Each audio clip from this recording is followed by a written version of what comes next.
अब हम बात करते हैं कि जो अच्छे नोट्स हैं तो उन नोट्स के फीचर्स क्या होने चाहिए। What are the good features? I have just mentioned here कि features of a good notes. सबसे पहली बात तो यह है कि notes should be easy to understand, right? Notes should be easy to understand. Easy to understand इसलिए important है क्योंकि आपने नोट्स बनाए, जब आप रिवीजन करने जाओगे अगर समझने में आसानी होगी, प्रेजेंटेशन नीट एंड क्लीन होगा, डायग्राम बहुत अच्छे तरीके से होंगे, पिक्टोग्राफिक होंगे या फिर टेबुलर फॉर्मेट में होंगे, बुलेट फॉर्मेट में होंगे, तो आपको वो याद करने में हेल्प करेंगे। खास करके अगर ऑब्जेक्टिव टाइप ऑफ क्वेश्चंस का जो पेपर होने वाला है उसमें तो ये आपका बुलेट फॉर्मेट बहुत हेल्प करता है। टाइम सेविंग करना भी इंपॉर्टेंट होता है, क्योंकि ऐसा ना हो कि आपने नोट्स बनाए और बनाते समय आप ना बहुत ज्यादा टाइम दे रहे हैं, फिर रिवीजन में भी बहुत ज्यादा टाइम देना पड़ेगा।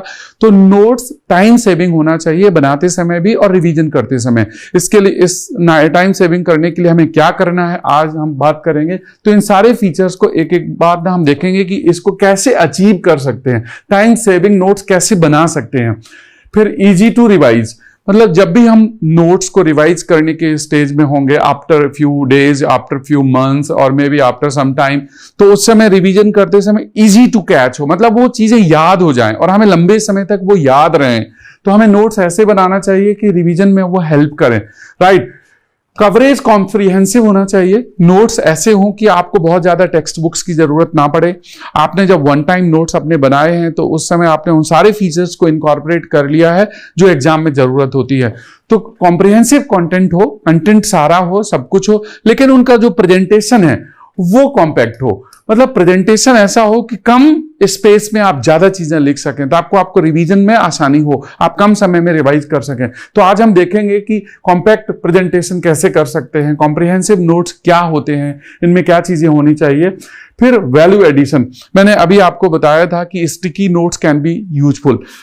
जब आप एक बार क्लास करेंगे या एक बार टेक्स्ट बुक पढ़ेंगे या एक बार वीडियो देखेंगे, जहां से भी जो भी आपका सोर्स ऑफ स्टडी है वहां से आपने कुछ अपने सेल्फ नोट्स बनाए, उसके बाद जब कुछ समय बाद उसको रिव्यू करेंगे या रिवीजन करेंगे, या हो सकता है कि आपने कोई क्वेश्चन पेपर सॉल्व किया तो कुछ चीजें वहां से लेकर के आप अपने नोट्स में आए, तो नोट्स में कुछ आपके पास स्पेस होना चाहिए जहां पे आप वैल्यू एडिशन कर सकें, और time to time value addition करते रहना पड़ेगा। तो ये वैल्यू एडिशन कैसे कर सकते हैं, नोट्स में ये प्रोविजन होना चाहिए। फिर उसके बाद है सेग्रीगेशन ऑफ की नोट्स। देखिए नोट्स में हम दो तरह से हम इनको देख सकते हैं। वन कि you want to revise each and everything, and the second you want to concentrate only on the important things। तो की नोट्स या की पॉइंट्स हैं या जो इंपॉर्टेंट फॉर्मूले हैं या इंपॉर्टेंट फैक्ट्स हैं उनको सेग्रीगेट कैसे करना है। तो अपने नोट्स में हम क्या करें ऐसा कि वो सेग्रीगेटेड रहें। कई बार हम कैसा होता है कर्सरी लुक दे करके भी हम अपने सब्जेक्ट्स को रिव्यू कर लेते हैं और सिर्फ एक घंटे में हम 15 से 20 पेज या 50 पेज तक रिव्यू कर जाते हैं, स्पेशली बिफोर द एग्जाम। तो उनको सेग्रीगेट कैसे करना है, तो ये।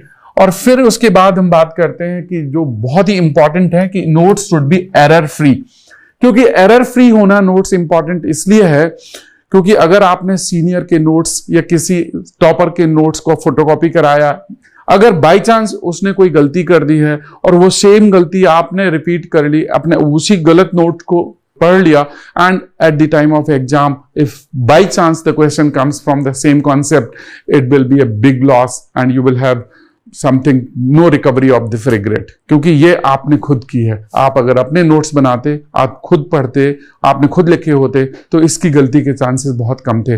जब आप स्वयं अपने नोट्स लिखते हैं, self hand written, then you understand better and you imbibe better।